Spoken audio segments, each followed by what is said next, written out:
Matters for consideration in relation to buying a business. Firstly, obviously, is it a sensible decision in the first place? This is much more a financial advice matter where you should really be seeking the advice of your independent investment and taxation advisor as to whether it's a sensible thing to do in the context. Next up, really what you should be looking at ideally then would be matters of funding, whether it's the finance will be somewhere in relation to equity or cash or a mixture of the two. It's also a matter of looking to get unconditional finance approval in the event that the business purchase goes ahead. Absolutely fundamental.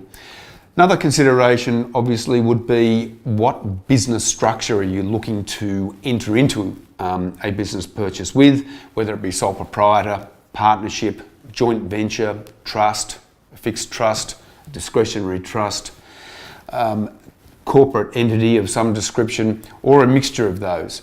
So there's quite a few considerations there. Again, we work with your taxation advisors and accountants in relation to those sorts of things. It's rather an all-encompassing consideration, in particular those matters.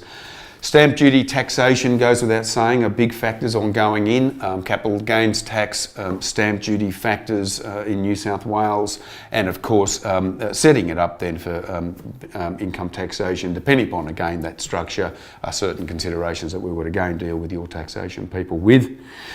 The business insurances, you ought to be dealing with an insurance broker pretty early on in relation to what types of insurance are availed to you, that you may want to ensure that you've got locked and loaded, ready to go from day one of trade.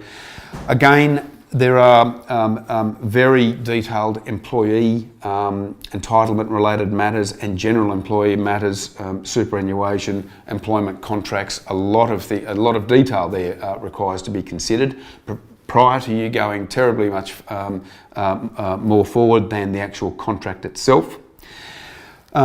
Generally speaking, when you buy a business, we would prefer very clearly and very sensibly to have trade restraints or restrictions on trade put on a vendor. It means that they effectively can't sell the business and move around the corner or across the road and continue to do the same thing with the goodwill of the clients and the customers, depending upon the nature of the type of business. So there's certainly some important factors there to consider. Do you need particular authority in relation to licenses or permits? Are you able to get those authorities in relation to being able to operate the business that you propose to operate? In addition to those matters, of course, there are matters insofar as where is the business operating from? Is it an internet-based business or some form of social media form of business websites? Or alternatively, does it require an actual physical presence? If it does, then you're talking about matters of leasing, subleasing, licensing, possibly ownership of real estate in order to be able to operate the business. All need to be factored in. Very obviously, at the start of a matter in relation to buying a business, you need to be very, very clear on precisely what it is that you are buying. Are you buying the assets of a business, or are you buying the legal structure that owns the assets of the business? In other words, are you buying the shares of a company that owns business assets and operates the business, or are you piecemealing the actual assets themselves?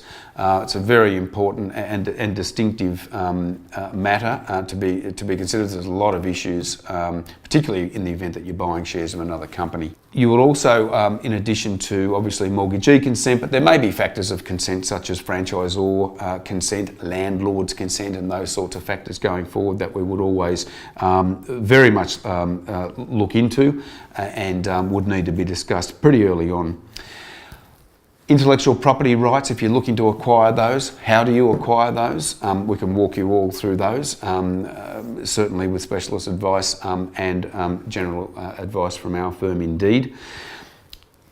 Ensuring that when your finance is taken out that you have structured the finance documentation, the entities, the borrowers correctly in line with how your tax advisor wants those going forward is a very important consideration for tax deductibility considerations down the track. Not that far down the track, I would imagine.